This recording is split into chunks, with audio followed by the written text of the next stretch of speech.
Today on Car Traction, you join us in the lovely grounds of the Weston Park house for what should be a very, very popular classic car show. That's an immaculate Saab 99. As you can see, there's barely anything here. I think there's still a lot of the organisers trying to set things up for the day, but this is always a super popular event. This is going to be full of cars later on. It's going to be pretty crazy, so definitely looking forward to a great day at the Weston Park Classic Car Show, June 2025. And that is a lovely looking MGC. So usual thing really, I'm going to film a lot of the arrivals, but to make today's video a little bit different, I'm going to try and figure out which cars, not only the cars that I like, but the cars I'd actually put my money down and buy. This is of course theoretical because I'm only 17 and I can't afford insurance on anything, but yeah, it'll be interesting because I always get you guys to say in the comments what car you'd have, so I'll try and do it myself today. So let's see if anything really takes my personal fancy at the Weston Park Classic Car Show today. It's still only just gone about 8:30 in the morning, and I think this event only starts at like 10 for the public, so we're very, very early, but there's a lovely array of old cars rolling in. An MG Magnet, absolutely immaculate, and a lovely Morris 10/4. Bit of pre-war action early on in the day. Lotus Elan +2. Jensen Interceptor making a lovely noise, a Ford Granada, and a Jaguar S-Type with the console behind. Lovely array of cars rolling in.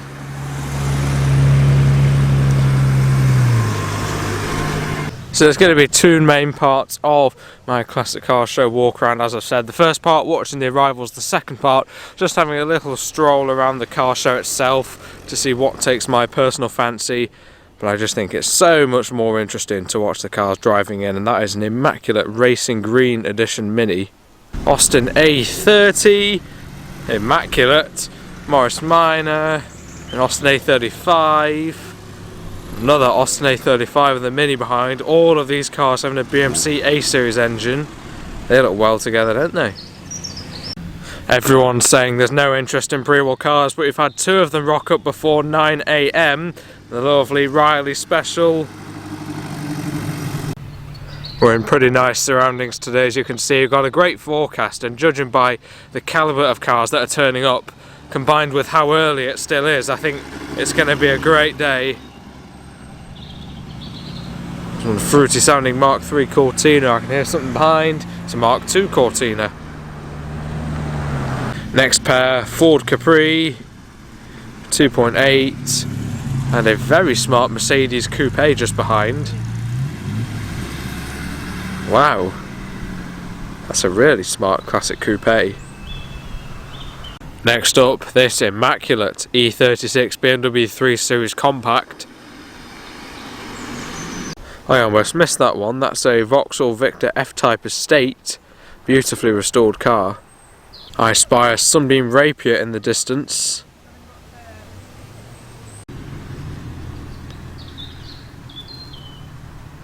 The stunning 1941 LaSalle. What a car. Straight 8. Cool little MG midget. That looks sharp in purple actually.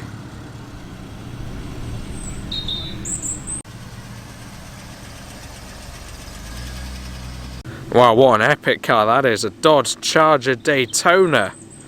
Such an iconic late 1960s NASCAR.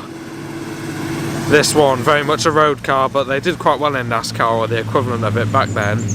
That's so cool, I've never seen that.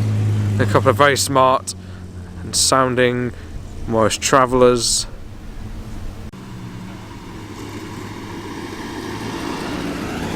Next up, a really rare 1950s British saloon, an Armstrong Siddeley Sapphire 234 or a 236, depending on 4 or 6 cylinder engine.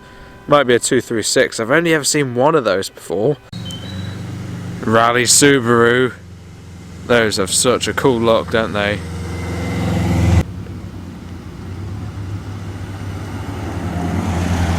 Another Morris 10.4 maybe. Sounds like a 4-cylinder. That's a lovely looking little car, and it smells right as well. Lovely exhaust notes off that one, the little 4-cylinder. Quite a sharp looking MGB GT, isn't it? That looks lovely on those steel wheels. I do like that, with a Series 2 Jaguar XJ just behind in blue. TA Elvis, I think this one is. Fantastic looking 1940s saloon.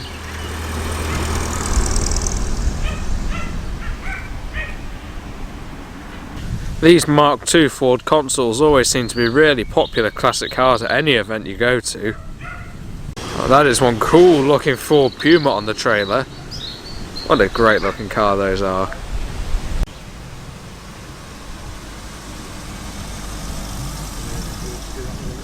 Rare commercial here, the Morris Oxford pickup.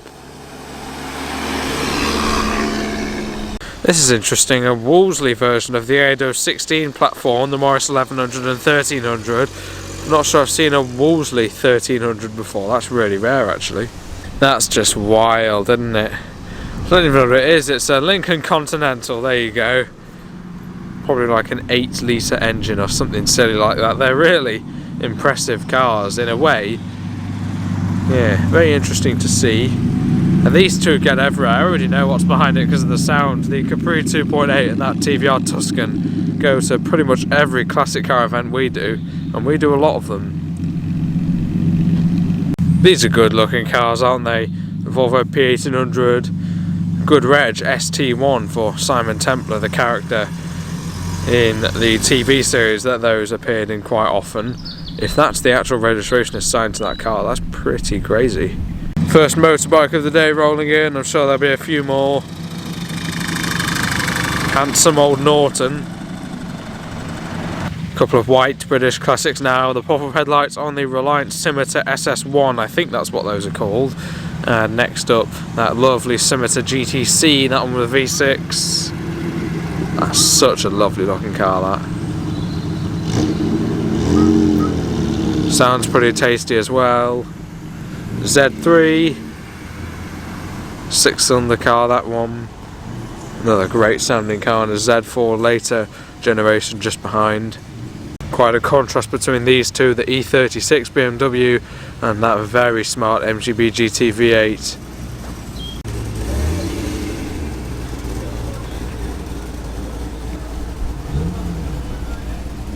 That is one extremely clean Mercedes SLK 320. That on those wheels actually looks like a really sharp little sports car. What a lovely colour.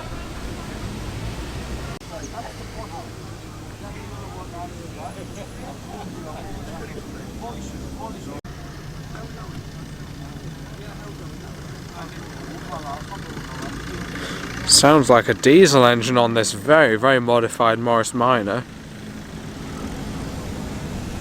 Wow, what a lovely pair of Jaguars we have there. First up, the Mark II from about 1965 or 64 on a B-Reg, and just behind it is an earlier production XK120, the sports car, the Mark II in front, the sports saloon. There's plenty queuing up to arrive now, and it's still really early. I think we'll be getting quite an impressive turnout today. Let's have a little look just behind that equally nice Mark II, but that XK120 left-hand drive is a bit special, isn't it? What a awesome looking road racing car that is. Head all the way up, mate. Look at the section east on the left-hand side. That's a rare car, isn't it? I have no idea what model of Alfa Romeo that is. A 146 Ti. That is an amazing looking car, and I've never seen that before. And I hear the distinctive intake growl of a well sorted Escort. This one a Mark I Ford Escort, and that is one is definitely well sorted. And the car behind is not a Rolls-Royce Silver Shadow, it's a Bentley. The Bentley T1, I think these were donned. Effectively the same car as the Rolls-Royce Silver Shadow, but it's just got the, in my opinion, slightly better shaped Bentley grille on the front of that. That is a lovely, lovely car. 6.75 litre V8, very, very cool. It's a sharp looking little Peugeot 106 there, and plenty, plenty more arriving.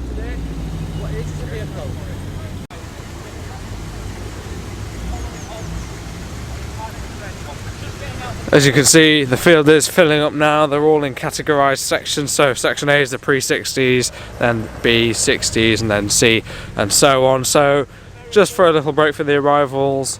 Let's see, I'm trying to remember that. I'm trying to answer the question, would I actually own any of these cars? So we'll have a little walk along the front row of the pre-1960s section, and we're starting off with a car that I would probably actually own, really, the Austin A30s and A35s. These are a really affordable way into classic car shows, really, and small engine BMC A series. They're long-legged enough to go sort of decent distances because these were daily family cars back in their day, and they're really simple to work on, very common. As you can see, there's several of them here today, but that's an earlier, slightly rarer Austin A30. And there's the A35. So this is a very slightly smaller engine, but only by about 100 cc's. And yeah, the sort of good first classic car for someone. 1954, this one. If I had this car, I'd do a couple of things. I quite like the idea of one of these on maybe mini lights or steel wheels, just give it a sportier look, and I think they'd be quite cool with a 1275 version of the BMC A series as opposed to the 948 in this, but this looks a really nice original car. I wouldn't want to do it to such a nice original unmolested example like that. Morris Minor 1000, same goes again, another really affordable way into classic car ownership, and something that I'll definitely consider at some point, maybe not too far in the future. This one, a 1000 model, 2-door. They're just great little cars, really. They've got rack and pinion steering of these, as opposed to steering boxes in the Austin A30s like that pair. These have rack and pinion steering, which is a much more direct steering setup, and they're meant to be really nice to drive, actually. I don't think I've driven a Traveller, but that wasn't very far at all. I was quite young, so it'd be interesting to have a go in a 1000 sometime.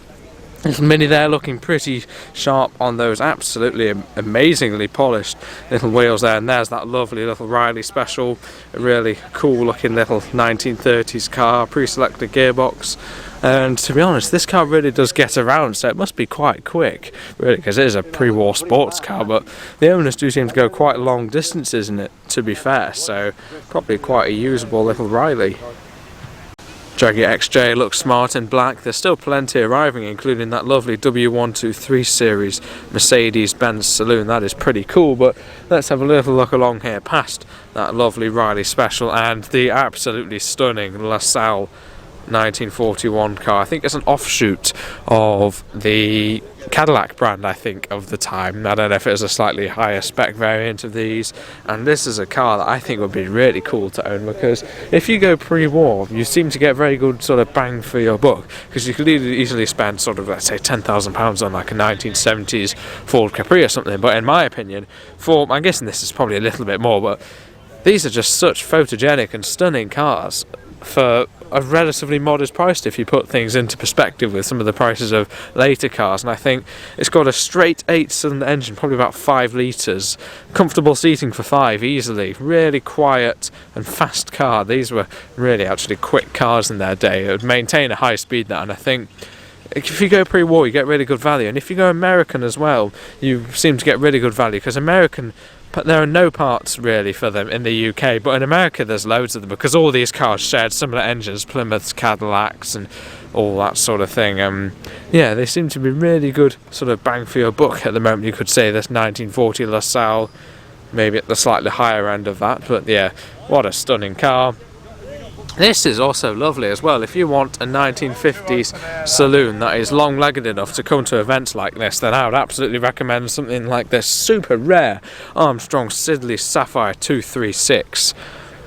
It's just a lovely looking car. I've only seen one of these before. And it's just, look, you know, it's so comfy. It's got a 6-cylinder engine, floor change, easy to drive. This would have been quite an expensive car in its day, I'm sure now, in terms of the greater sort of wide spray of car prices. These aren't too silly, I'd say, for what they are.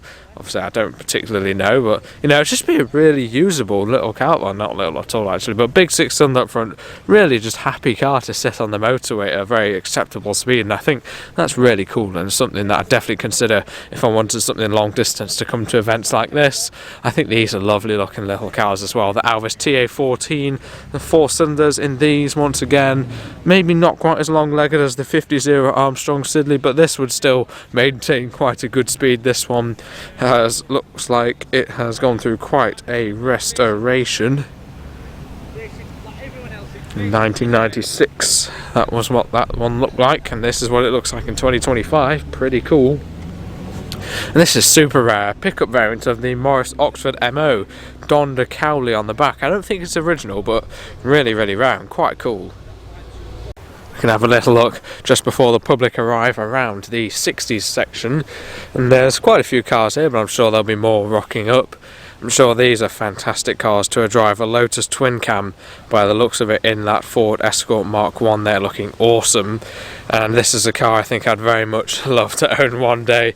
Stunning Jaguar XK120 Roadster, and extra cool having a super original interior and left-hand drive, a proper 50s road racer. Very successful sports car in its day. And they sound awesome as well. 3.4 litre Jaguar XK straight 6-cylinder engine under that lovely hood. Why did I say hood? We're British here. Bonnet.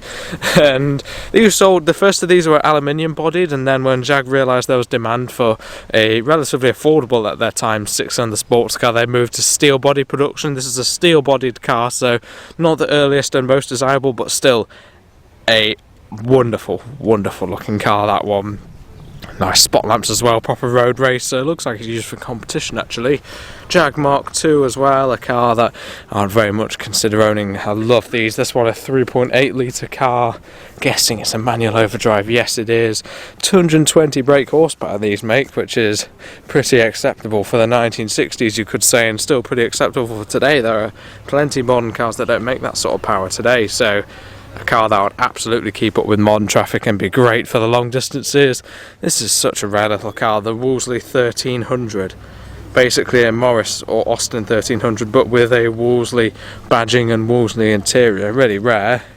And this is actually a Zephyr. I think I might have called it a console. Slightly different shape of grille, and I believe the Zephyr has a 6-cylinder and the console has a 4-cylinder. So that's a lovely, lovely car. 6-cylinder, as I said on the way in. I think this one really big inside, nice and airy cabin, you know, loads of sort of thin pillars so you can see everywhere. 6-cylinder up front, really practical classic car if you want to go to events like this with the family. And that just looks lovely, isn't it? The proper American influence on styling, absolutely dripping in American styling things, that one, isn't it? Just awesome looking car with all the chrome and fin tails at the back. This is a little Morris 1100 or 1300, the non-Wolseley variant, so this is a slightly more typical one. Pairing of Morris Travellers. These are actually really practical classic cars. Grandad had one of these and he seemed to have a good experience of owning one, so I would absolutely recommend them. And this is really, really rare. A Sunbeam Rapier, this one, a 2-door hardtop coupe. 1600cc 4-cylinder engine, a high compression engine, so maybe a little bit of period tuning. What a lovely little car this is though. 4-speed gearbox, overdrive, 3rd and 4th. This one built in Coventry in 1963. That is a wonderful looking little car, and something that I actually really like the look of that. And that bronze finish, that coupe with the fin tails and these sort of peaked caps over the headlamps, that's a really photogenic looking car. I think that's absolutely gorgeous. And I also really like this for a proper practical and usable estate. The F-Type, these are called this generation, the Vauxhall Victor Estate. Jaguar S-Type, effectively a Mark II with some restyling and an independent suspension on the rear end. This one is a 3.4 litre Jaguar XK straight 6-cylinder engine. Little MG Midget. These are meant to be really fantastic driving little cars now. I think I could be quite tempted by one of those or the larger MGB in some years, just once insurance goes down really. Morris Mine 1000, this one very, very modified. And there's quite a smart Rover P6, an MGB GT, and so many cars arriving. That looks to be a really rare Vauxhall Chevette. I think that one is, or a Chevelle, I can't remember.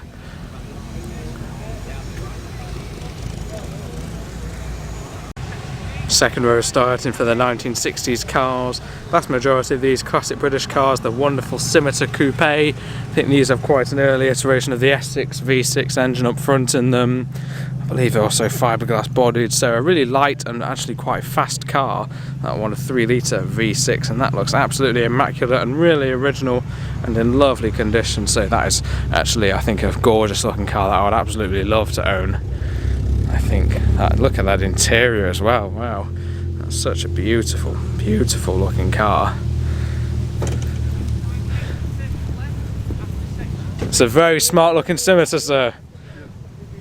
So is it the S6 V6 underneath? Oh, right. Some furious cleaning going on.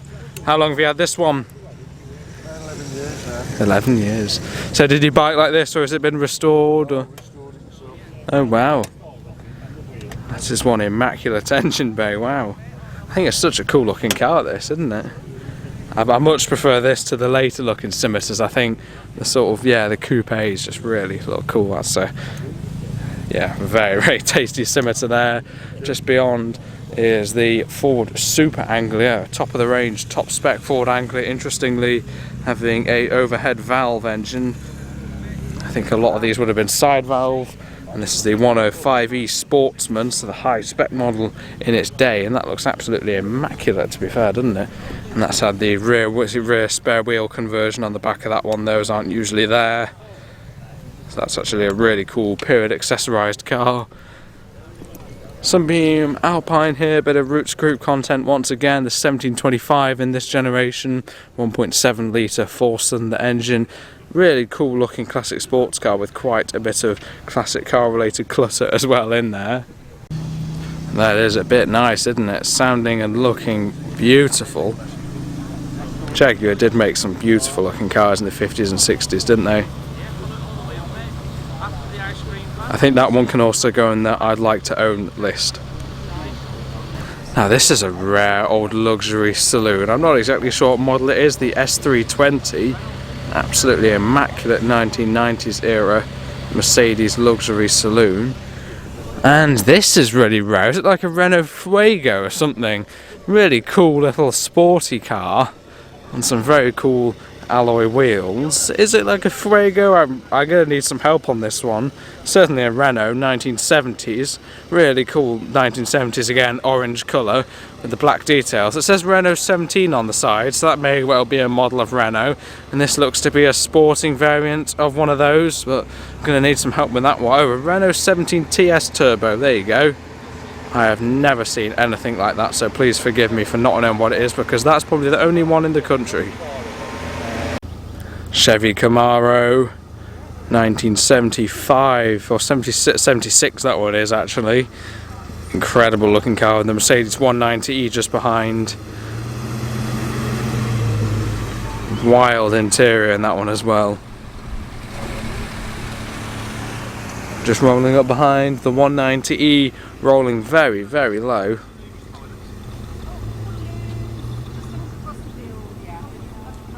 Wow, I think this one could go in the classic car I'd own car traction list. An awesome looking 105 series Alfa Romeo with many spot lamps. That looks absolutely gorgeous, doesn't it? As does the Volvo P1800 pulling up behind. The Land Rover Defender following. I also think these are really cool looking and sounding cars. An MGB GT but with the Rover V8 engine up front. They sound and look awesome. Just behind that is a rare old Audi estate. That's actually quite cool, that. Oh wow, I'm sure Dad will be happy to see this one. An Austin A40 Devon. Dad used to have one of those and really loved it about 15 years ago, something like that. And you just don't see those around at all. That's so rare. Very smart. Mark II Ford Escort, sounding lovely. Now over here we find a immaculate Austin Montego and Mark I Fiesta 1.1 gear, but I'm over here to have a little look at this absolutely amazing array of super rare Renaults. I think these are mostly 1970s era Renault 17s or something along those lines. Okay, never mind, this is a 15 GTL Renault, this particular one here, and that is the other two are Renault 17s, okay, but I didn't think I'd be seeing any of these cars maybe in the next 20 years if you showed one to me. I just think, no, that's not the sort of thing that turns up, but to see three of them here today is just so rare, and especially these sportier looking Renault 17s are so unbelievably rare. I think that does look pretty cool. Very cool modified one here. I don't know if it's original modified or modified by an enthusiast later. But I mean, what an incredibly rare trio of 70s Renaults here. Unbelievable selection of cars. Look at that gear lever, wow. Almost like a gated style gear lever, even though it's not. There's plenty of chrome going on in that interior. A turbocharged one, this one, wow. What an amazing looking car. Got some pretty sporty looking tyres on this one as well. I don't think these are cars that personally I'd own, but I can certainly really appreciate them, and I think they're really cool. Now on the Rover Sports Register stand, these are a pair of cars that I would absolutely consider owning at some point during my classic car ownership career. You could say the lovely Rover P3 up front there. This one being a 75 is probably a 6-cylinder powered car, which would make it a really usable. I think this is either very early post-war or quite late pre-war. By the looks of it, the P3 shape was, I think, the post-war variant of the P2 shape, basically. But it's basically a pre-war car. And let's have a look at the tax disc. When is it? 1949 tax disc. There you go. So probably a just post-war car, but 6-cylinder and super quiet engine. And these were luxury cars in their day. No way. There's another Renault 17. That is unbelievable. I'm honestly lost for words at how many unbelievably rare Renaults here. There must be all the ones in the country here today. But yeah, that's a super usable vintage, well, yeah, sort of edging on vintage era, isn't it? But for a very much a classic era Rover, this is probably the car that came after these, really, the P4. Well, this is the start of the P4 shape. These are known as the Cyclops with that central front spot lamp. And this is also a really nice, usable 6-cylinder saloon. Now, happily set on a motorway. That's sort of 60, 65, the 6-cylinder variants of these. They make 4-cylinders, which weren't quite as long-legged. This one will probably still cruise about 55, 60. This one, slightly more modern and maybe that little bit more usable. But really, they're both very usable cars and very, very comfortable for long-distance trips. And I think they're just lovely. And this is another extremely rare car. I believe this to be a Triumph Renown. I'm not exactly sure, really, just because this is so rare, but I think it is a Triumph Renown, sold alongside the likes of the Mayflower, which was a smaller little saloon car. I think it's a Renown. Quite a handsome looking car from the front, I think, actually. That's a rare thing. And for another beautiful 1950s long distance saloon, this Magnet is just perfect. I think these are really cool looking cars, very reliable and easy to fix with the 1500cc BMC B series before it was enlarged to 1800, which is what all the MGB sports cars had. Just look at that interior though. These are lovely cars. 4-speed manual. I don't know whether these have overdrive or anything, but I've heard really good things about these, and they just sound like really usable old cars, and I think they look lovely. What a great shape it is as well. Morris 10.4, the largest 4-cylinder Morris you could probably get in the pre-war era before you moved on to the likes of the 12, which had 6 cylinders. There's the likes of the Morris 8, which is the smaller 4-cylinder. This is a 10.4, so it's sort of in between the 12 and the 8s, and then they went to the 16s, even bigger engines than those. Lotus Elan Plus 2, that looks a really presentable little car, but maybe another Austin 10.4, and this is a really rare car. Not only any Jensen Interceptor, this is the FF, the Ferguson 4 variant of the Jensen Interceptor. It's a slightly different front, and those two slats mean this is the Ferguson, yep, the tractor guy from the old Fergie tractors, developed all-wheel drive car, which is absolutely crazy, really. So there's a few styling differences, but the main difference is, as opposed to all the other Interceptors like the SPs, etc., they were all rear-wheel drive, but this has a Ferguson developed 4-wheel drive setup, which is incredible, really. American section here. That's unbelievable Lincoln Continental. There's a really great turnout today, actually, all things considered. The 64 Cadillac, that amazing El Camino came in pretty early on. And this is unbelievable. The Dodge Charger Daytona. I've been informed this has a 9-litre V8 engine producing 800 brake horsepower. And it's kind of crazy that in modern car terms, 800 brake horsepower is considerable, but not insane. But 800 horsepower in a road car, in the 1960s or 70s. It's obviously not verified that it's 800. I've just been told that by another classic car enthusiast, you could say. But it's such an unbelievable car. I'm sure it's a very desirable car as well, really.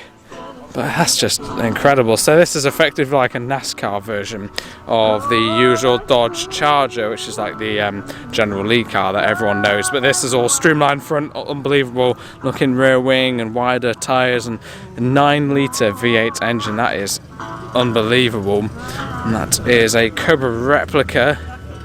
And it sounds like that has a 6-cylinder engine. It could be an 8-cylinder, but that's quite an unusual one if it has a 6-cylinder. Yeah, as I was saying, that Charger Daytona is an unbelievable car. There's a few old pickups here as well. The little red express truck this one is, this Dodge. Maybe a famous one in hot rodding and American modified circles, I'm not sure. Mark II Escort Mexico, gate crashing the American lineup. And there's a wide array of Mustangs. A pair of Mustangs here, Camaros and Dodge Challengers. This is a Camaro, this one here, and the Dodge Challenger in white there, and then a Chevy Camaro, much older generation car from 1976, and a Pontiac Trans Am, that one is, although it looks like a Chevy Camaro that's been very modified to like a Chevy Camaro Trans Am, but Trans Am was a Pontiac thing, so I'm not sure what's going on there. And on the end here, I can see another one of these, absolutely unbelievable. I thought Grandad was here for a moment. One of Grandad's his daily car actually is an almost identical Jaguar XJ like that one. Yeah, that looks almost identical. I think they're on holiday at the moment though, so it can't be, and it's not him driving, but that's an almost identical one. But these are just unbelievable, aren't they? The sort of thing. This was typical in America at the time as well, and to be honest, with full respect to the owner, I don't think they're good looking cars at all, to be honest, but they're impressive, and I think they should definitely be at shows because they're just such a cloth interior. It's just such unbelievable cars. What America was producing in the 70s and 80s. That's an interesting steering wheel. Another Cobra replica. That one sounds like it has a proper V8 in it, but I think it's important that even if like they're not that popular, these sort of cars, I think it's important that they do come to shows. The Brougham d'Elegance, just look at that, I can't get over it, like how crazy these cars. I'm sure it's really comfortable actually, and it's probably got like a 7.5-litre V8 making like 100 brake horsepower. Something to do with emissions. They were making these big block engines, but they produce really low power for their capacity. This is 1978 actually. I thought it was a little bit later, being 80s. It's just all the details. They're straight out of sort of a 1970s crime series, isn't it, or 80s American crime series like Knight Rider or something like that. But they're just such a sort of snapshot of the time, aren't they? I appreciate I'm spending a long time on this car, and I tried to keep things fast paced, but what an unbelievable car that is. Now, there are a few new arrivals in the 1960s section, and one of my favourites, just due to its rarity, is this awesome Hillman Husky. I think this is such a lovely little estate car, sort of compact estate you could say, 2-door. These were sort of made into vans as well, but I think this is the Husky having the open windows and that lovely Roots Group interior as well on the inside. It's just such a rare car. To be honest, it looks like the finish is brush painted, so probably an older restoration, but it's just such a rare car. You just don't see them, and to be honest, it does look really smart actually. It looks really lovely, I think. And I think, yeah, for a usable car that's practical, you know, you could get a couple of vintage bikes in the back of there probably. I think it's just a really cool little car, and the sort of thing you just don't see anymore, and I think that's important, and that's why I also really like that Rapier. I think that's an unbelievable looking car. Another new arrival in the 60s section is this very smart Mark II shaped Triumph GT6, and this is a car that I'd also love to own. This looks to be in a really usable and presentable but not absolutely immaculate classic sports car. These of course with the 2-litre inline 6-cylinder engine that makes such a lovely noise, and they're actually a really small car. You don't appreciate it when you just look at one on their own, and I'm sure in shot it doesn't look like a small car, but they really are tiny. Maybe if I go around the back you can see. So this is obviously a sort of GT variant of the contemporary Triumph Spitfires, but with the 6-cylinder engine up front in these, and it just looks like a really smart and usable little car, and this is definitely the sort of thing I could be quite tempted by if I could fit in one. Back to the pre-60s, there's that absolutely gorgeous XK140 Roadster. I think I've already made it pretty clear that that is a car that I would definitely love to own one day. That is just a beautiful, beautiful car, looking very period correct on the period Michelin tyres that one is running. And I'm sure Dad will be very happy to see this one, the Austin A40 Devon. He had one and sounded like he really liked it. I think it's a bit before my time really, in the 2000s, and this one looks to be a very nice usable car, probably quite similar to the one he used to have. I don't know whether it is the one he used to have. These of course the basis for the Austin J40 pedal cars, which to be honest sell for probably the same amount you could buy a whole car like this, which is a bit silly if you think about it. But that's such an iconic design really, and I'm sure some people will not know what this car is today, but they'll recognise it as the frontage at least of the Austin J40 pedal cars. And I'm not sure whether this would be a car I'd own personally. I think it's a really lovely looking car. I guess it'd be quite nice. I'd prefer it to a Somerset. If you know what the Austin Somerset is, that was sold alongside the likes of these, of the A40 Devon, I'd prefer this just because it's so rare. You see a few of the Somersets, they're still very rare, but I think they're really just beautiful, simple looking car. And yeah, they're almost like a little taxi in a way actually, but I do really like them.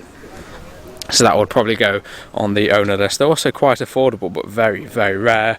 MGTD here, 1953. This one has been rebuilt from the chassis up. That is quite a considered restoration. Oh yeah, and it certainly looks the part here today at the Weston Park Classic Car Show. And this is one very intriguing Morris Minor here. I think it's been placed on a different chassis. It's got wide arches and I think a diesel engine, and to be honest I'd much prefer it to have the original engine personally, but it's quite a cool look if that body is the actual original paint or if it was just an effect that's been put on, and especially if it was a car that maybe had a completely rusted chassis and this was the only way to save the original shell, then I think that's absolutely fair enough, and it certainly stands out from all the other Morris Minors that we see at a lot of the classic car events. That's very unusual, a convertible Mini Clubman. I'm sure there's actually been a very considerable amount of work to chop the roof off that one, because that is not an original Austin or British Leyland product. That is actually really impressive how that's been done. I do think these look cool, the Mark III Cortinas. I think they're quite good looking cars actually, and they're certainly very popular, and nostalgia is a huge factor because a lot of people remember those when they were new and current and maybe a little bit old, but quite common when they were growing up. But of course for me at 17, you know, I just like these cars for what they are. You know, the nostalgia factor can't exist because I'm only 17. I should be into like supercars and stuff, but I guess Dad has sort of brought me up to like this sort of thing, the old Sunbeam Talbot 90 or Sunbeam Mark III, different names, same car, Tourer there. I'm sure some people will like that just because they remember them being on the road and they're nostalgic, but for me I just like them as the cars they are themselves.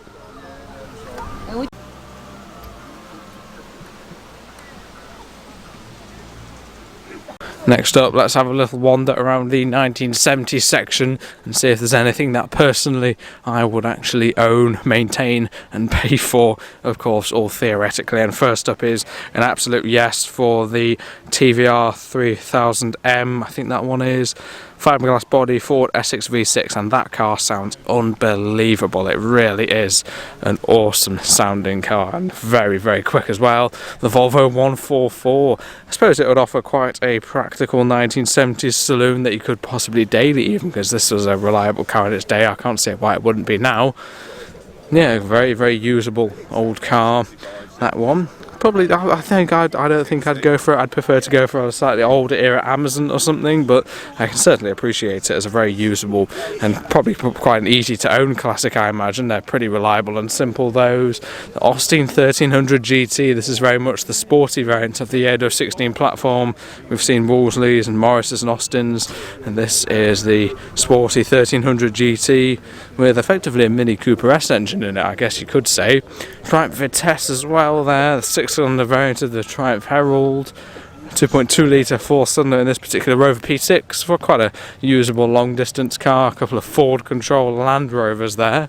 These are quite rare actually, so it's unusual to see two of them. Lovely looking little Mini as well.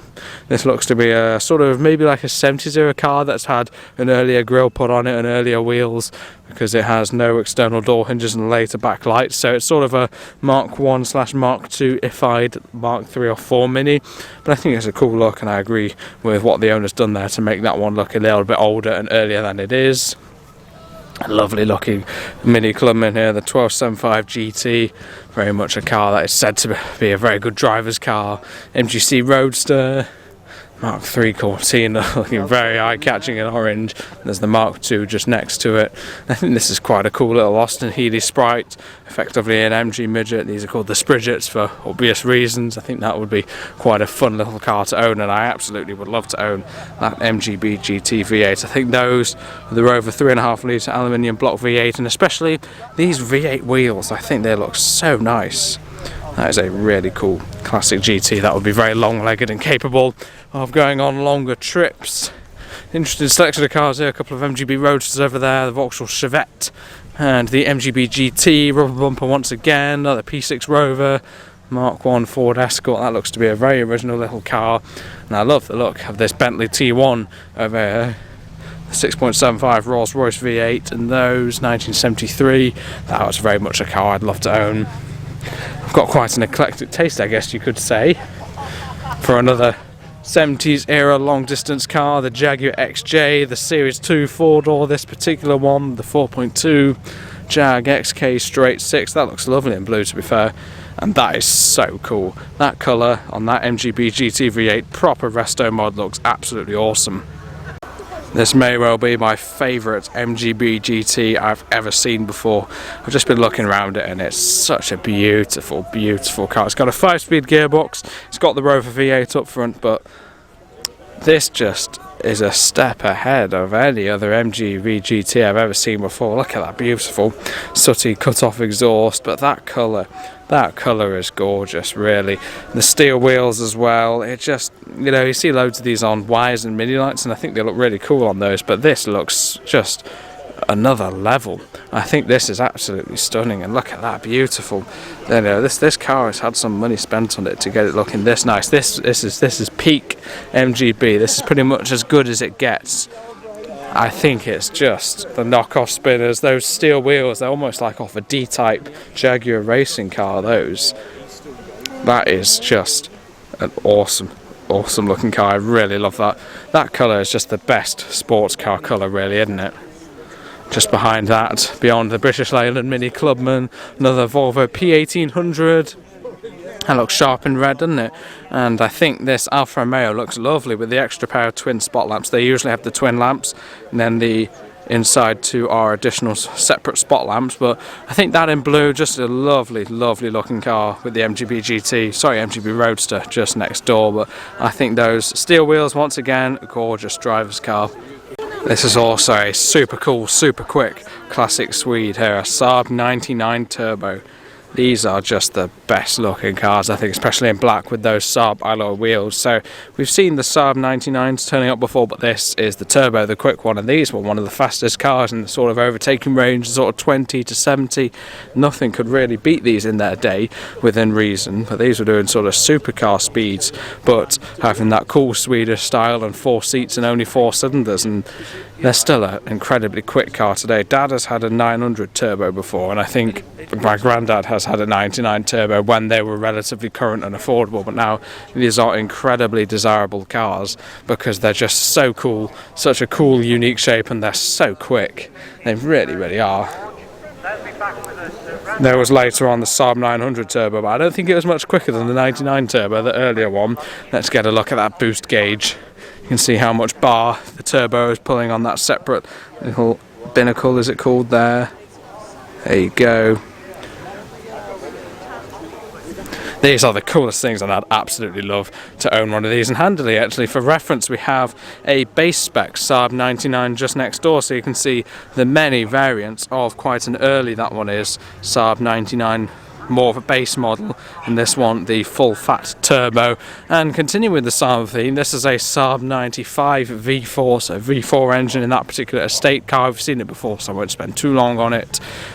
Mark 1 Escort Mexico, and this one is very much sort of, what's the word, promoting, you could say, or making the best of this car's history, being used by Mr. Roger Moore, acting as Simon Templar in the Saint TV series. Many of you, I'm sure, will know this was a very distinctive car, white Volvo P1800 in that, and that is most likely why the owner has probably forked out quite a considerable sum to have that ST1 number plate on it for the initials of Simon Templar.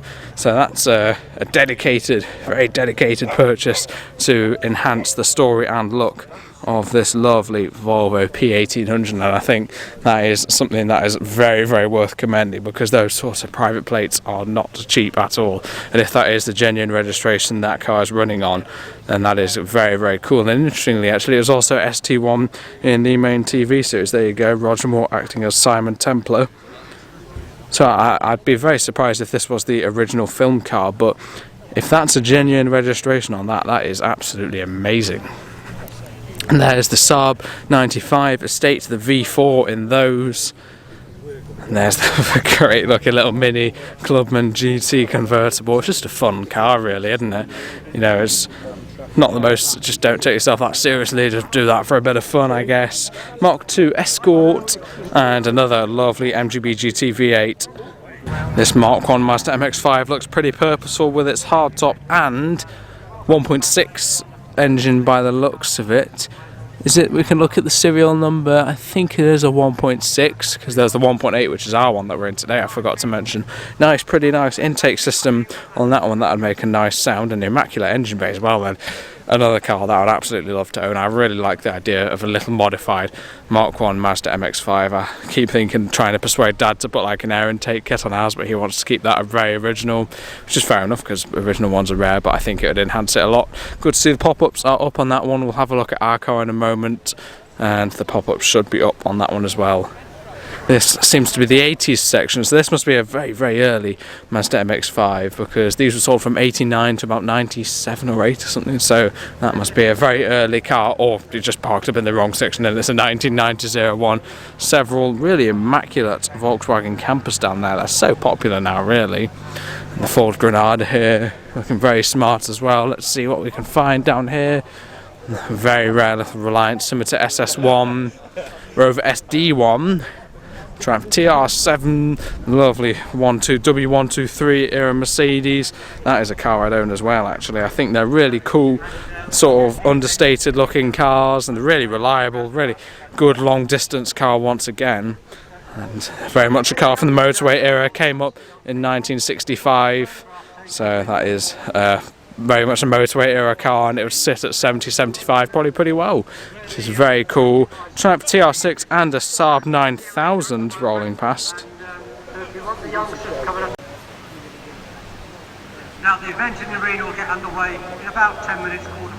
Looks like a learner driver's rocked up to the Classic Car Show today in the Rover 25. If you like classic cars with L plates, check out my channel homepage for a video where I'm driving Granddad's MGB when I had that month of insurance. And that was a pretty cool experience, to be fair. This is a super handsome Mercedes coupe.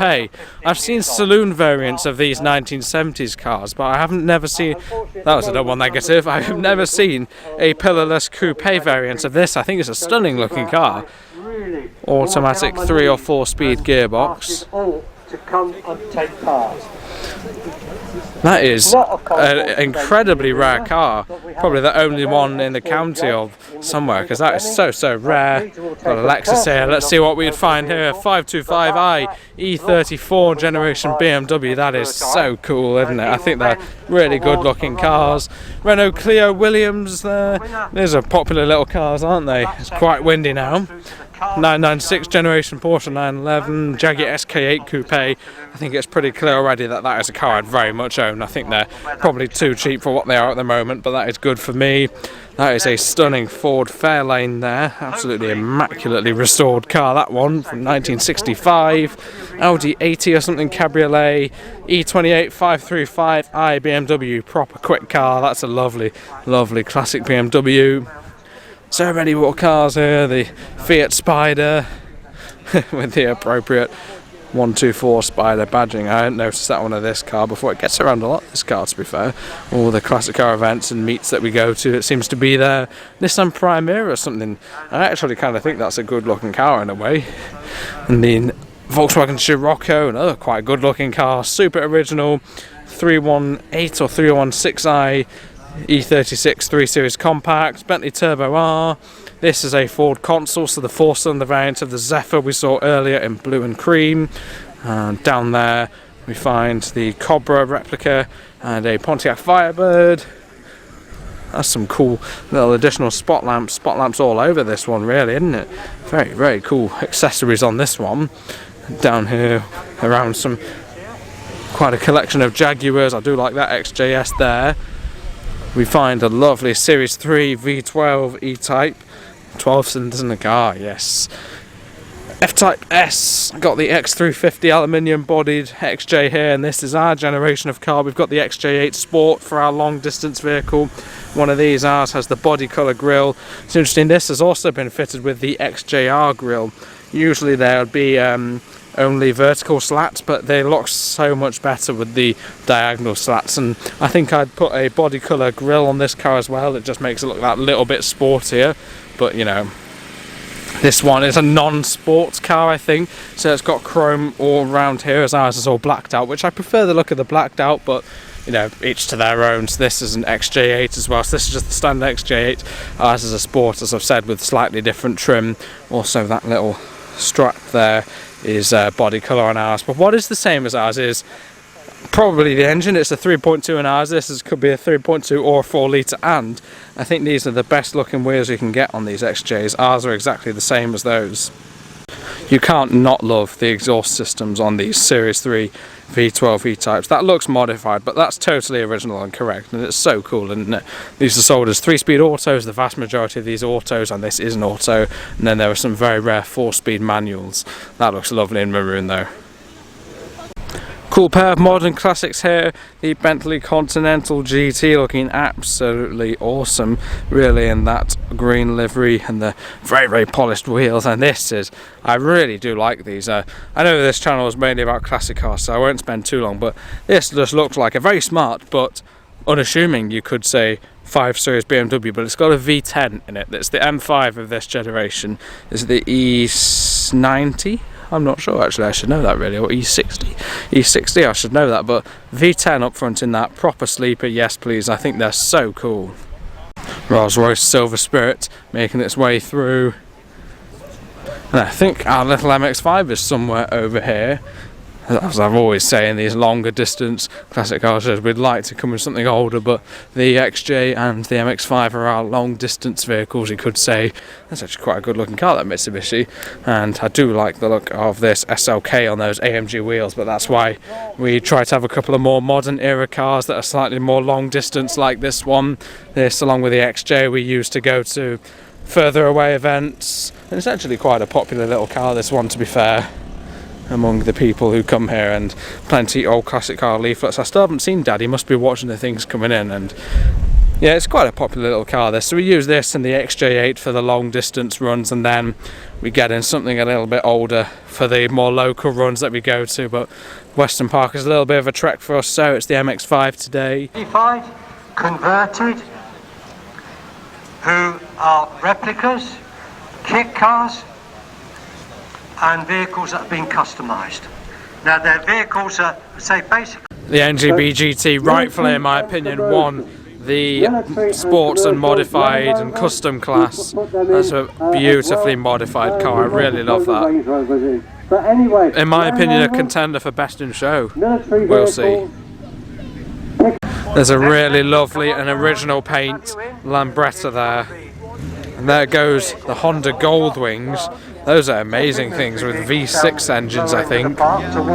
They actually sound quite good, V6s. They are amazing, but yeah, this Lambretta here, especially this blue one here, really lovely original condition.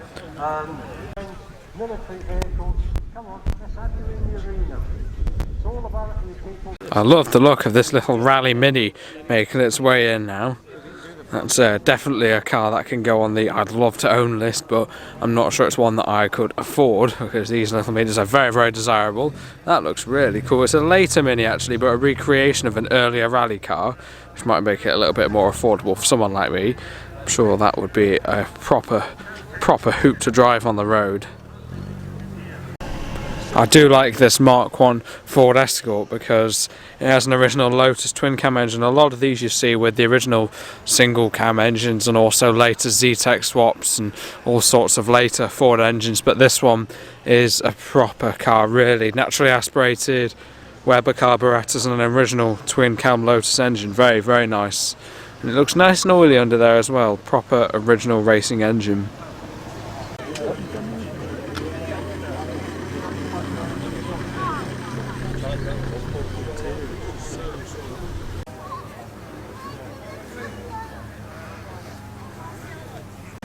There you go, second place in the sports convertibles, the MGC, and quite rightfully, I was just chatting to the owner actually seconds before, the TVR 3000M getting first place. So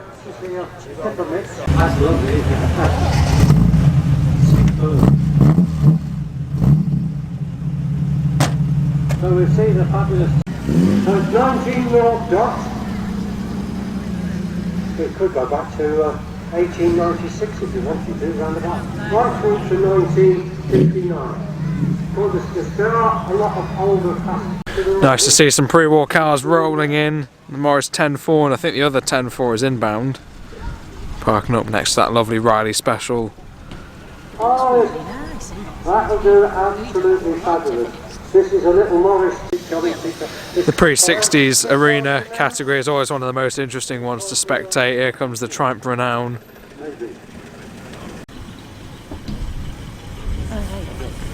Everyone British so far. Pre-60s section done. MG Magnet, a valiant second, I think.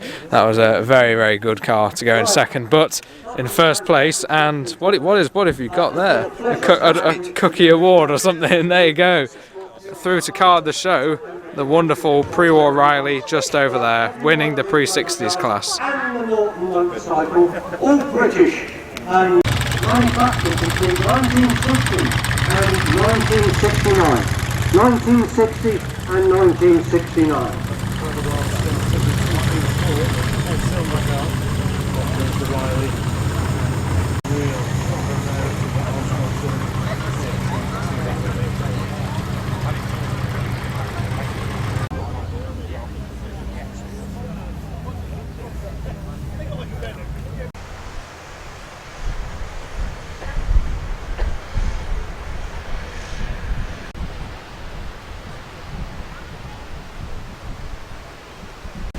Now this Jaguar XJS here is already a special car because it's a V12, and just look at it, it's an absolutely gorgeous car. But if we look inside, we find this one's party piece, and it is that gear knob. It's probably a 5-speed manual gearbox in this now. I don't know whether this would be original. There's an information sheet, so let's see. Yeah, 1984 Jaguar XJS Coupe, 5.3 litre V12 manual. I'd be surprised if it was an original manual. It's probably been converted at some time, but that is just spectacular. V12, it's a very good cruising engine. It makes sense why you'd have a 3-speed auto, and that's why the vast majority of these were automatics. But I reckon it would just change the character of the car so much, make it into so much more of a driver's car, a sports car.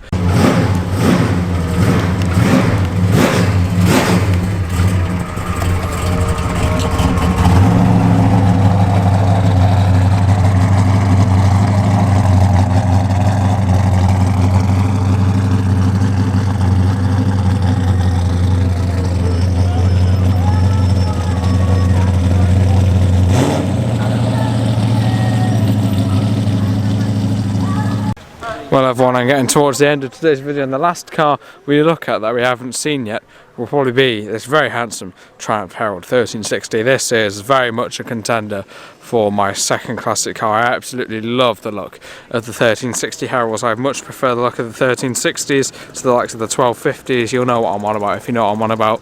And I just really like the idea of one of these done up in a bit of a rally livery. Maybe one day put a 2.5 in it out of the Vitesse, but because I just prefer the look of the single headlight when compared to the Vitesse. Completely personal.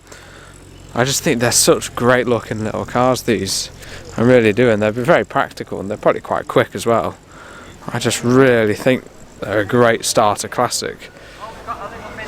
But yeah, like I said, I think I'll probably go with two cars. The two cars out of all of these I'd really actually like to own would be the XK120 over there. That's the obvious choice.